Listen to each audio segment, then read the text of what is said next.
Hello everyone, কেমন আছেন সবাই? তো বসে পড়ুন কিছু লোমহর্ষক সময়ের সাক্ষী হতে। আজ আপনাদের সাথে পাকিস্তানের ড্রামা খাই এক্সপ্লেইন করব।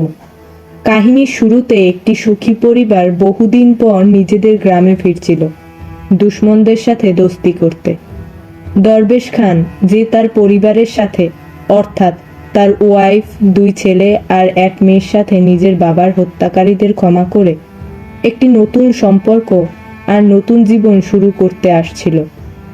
দরবেশ খানের ওয়াইফ কেবল ভয় পাচ্ছিল, কিন্তু বাকি সবাই বেশ সুখী।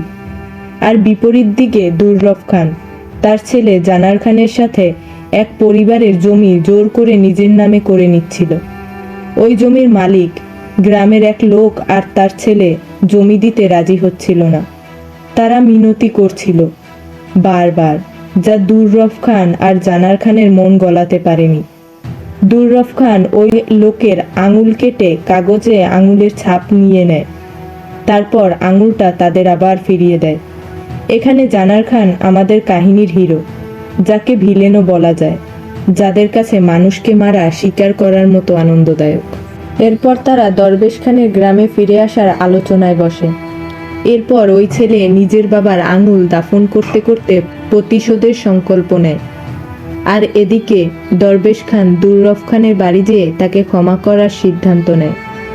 এরপর দরবেশ খানের দুই ছেলে আর মেয়ে জামদা গ্রাম ঘুরে দেখতে বের হয়।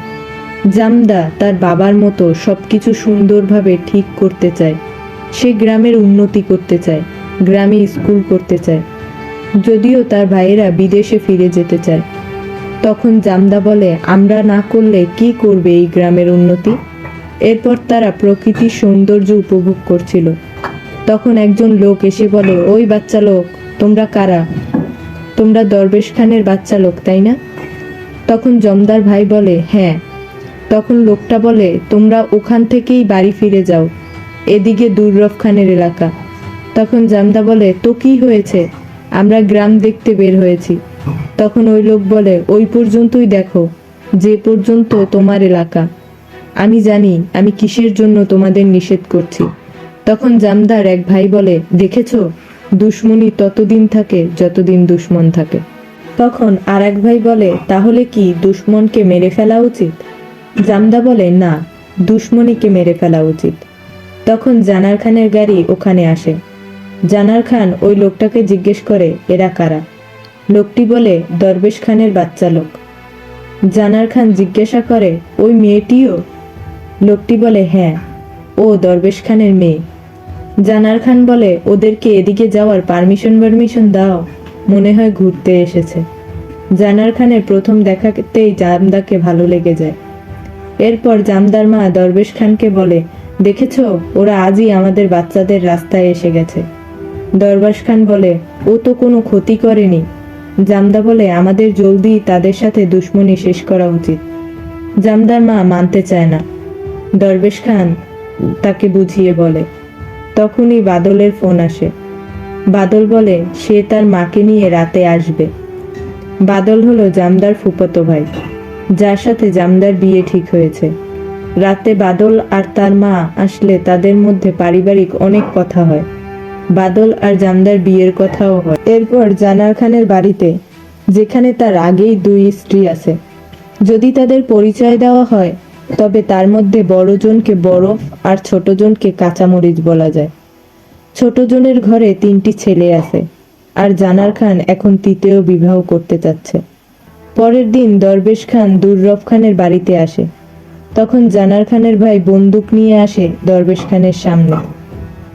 এর মাঝে জামদা আর বাদল ঘুরতে বের হয় আর একে অপরের সাথে খুনসুটি করে।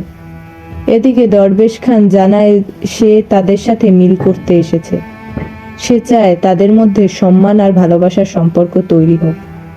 তখন দুর্রফ খান বলে, আমরা তোমাকে বিশ্বাস কেমনে করব?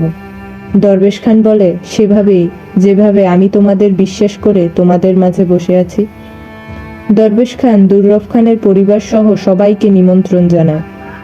তারা তাদের মধ্যে একটা ভালো সম্পর্ক তৈরি করতে চায়। ওদিকে জামদা বাদলের সাথে গ্রামে স্কুল বানানোর কথা বলছিল আর নিজেদের ভবিষ্যৎ পরিকল্পনা করছিল।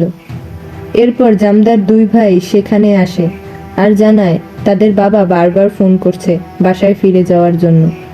এরপর তারা বাড়ি চলে যায়। এদিকে জানার খান একটি কুকুর পুষছে, যেটা ক্ষুধা লাগলে মানুষের মাংসও খায়। এরপর জানার খান বলে, দেখেছো বাবা, বলেছিলাম না দরবেশ খান কিছু করতে পারবে না, সে নামর্দ হয়ে গেছে।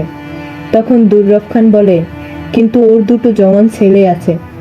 তখন জানার খান নিজের মুখে এক রহস্যময় হাসি দিয়ে বলে, ওর একটা জওয়ান মেয়েও আছে বাবা। ওকে এভরিওয়ান, আজ এ পর্যন্তই। পরের এপিসোড দেখতে আমাদের চ্যানেলটি সাবস্ক্রাইব করে রাখুন।